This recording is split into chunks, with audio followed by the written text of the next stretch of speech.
Hello everyone, তোমরা সবাই কেমন আছো? আমি তো ভালো আছি। তো আজকে আমার সেমিফাইনাল ম্যাচ ছিল। এখন আমি ব্যাগ গুছিয়ে বাড়ির থেকে বেরোবো।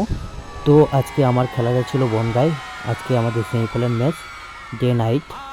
বাড়ির থেকে বেরিয়ে আমার এক বন্ধুর বাড়ি যাব, পারসিমলা। তাকে নিয়ে আমরা দুজন একসঙ্গে মিলে মাঠে পৌঁছাবো। আমরা মাঠে পৌঁছে গেলাম।